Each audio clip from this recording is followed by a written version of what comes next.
Ang Maha Blanca ay isang rich, creamy coconut pudding na siguradong magiging paborito ng karamihan. Mahusay bilang merienda sa tanghali o dessert. Ang Maha Blanca na ito ay isa sa aking mga pinakaunang recipe sa blog, na unang naipost noong 2023. Kung nagustuhan nyo ang ating videos huwag mahihiyang mag-iwan ng komento sa ating comment section. Maari ko bang malaman kung taga saan lugar kayo para mapadalhan ko kayo ng isang malaking akap? Paki-like and share na lang po para lagi kayong updated sa ating mga videos. Maraming salamat po. Ito ay isang mas prangka na bersyon ng aming klasikong Filipino coconut pudding, na may mas kaunting mga sangkap at mas simpleng hakbang kaysa sa Maha Blanca Espesyal at Maha de Ube na mayroon din ako sa blog. Gayunpaman hindi mapagpanggap, ito ay masarap at masarap sa sarili nitong karapatan. Ang kakailanganin mo. Habang ang iba ko pang Maha recipe ay kinabibilangan ng evaporated milk at condensed milk, ang pudding base para sa simpleng Maha Blanca na ito ay isang basic mixture ng gata ng niyog, cornstarch, asukal, at butil ng mais. Sa halip na golden latik topping na medyo matagal magluto, pinalamutian ito ng toasted coconut flakes, na tumatagal ng 1 o 2 minuto para magawa. Nakakatulong na payo. Para hindi kumulo at maghiwalay ang gata ng niyog, lutuin sa mahinang pagkulo at huwag pakuluan. Para sa mas mayaman, creamier texture, gumamit ng kakanggata o ang unang bunot ng niyog.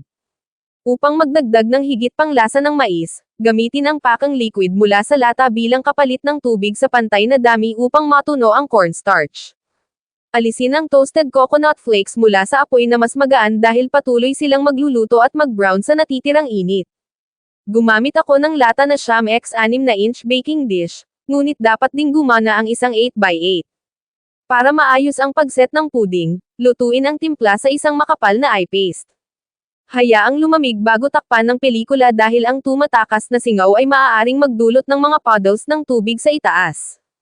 Mga sangkap: 2 lata, 13.5 onsa bawat isa, gata ng niyog. 1 lata, 14 na onsa, hiniwa na mais, pinatuyo. Kalahati tas ang asukal. 1/4 tasa malamig na tubig. Kalahati tas ang gawgaw. 1/4 tasa ng desiccated coconut flakes. Mga tagubilin. Sa isang kasirola, pagsamahin ang gata ng niyog, mais, at asukal.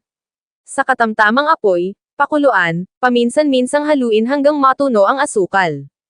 Sa isang maliit na mangkok, paghaluin ang cornstarch at malamig na tubig hanggang sa ganap na makinis. Dahan-daang idagdag sa gata ng niyog, ihalo ng malakas upang maiwasan ang mga bukol.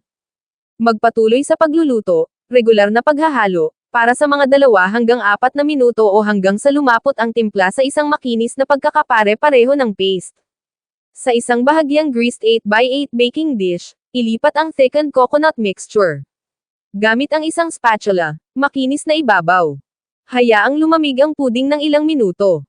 Takpan at palamigan ng humigit kumulang 1 hanggang 2 oras o hanggang sa ganap na maitakda.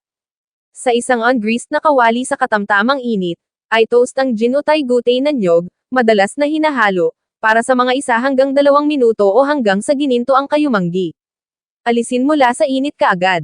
Para ihain ang Maha Blanca, iwiwizek ang toasted coconut flakes sa ibabaw at gupitan sa mga parisukat. Paano ihain at iimbak? Tangkilikin ang coconut pudding na ito na pinalamig ng husto at itinakda bilang panghimagas pagkatapos kumain o merienda sa tanghali. Ibabaw na may kapirasong latik o gin o Thai gutay na niyog para sa dagdag na aroma, lasa, at langgatngot, at hiwain sa mga bahagi ng paghahatid.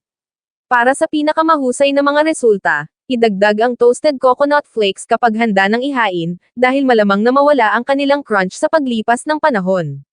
Palamigan ang mga natirang pagkain sa isang nakatikip na lalagyan ng hanggang 3 araw.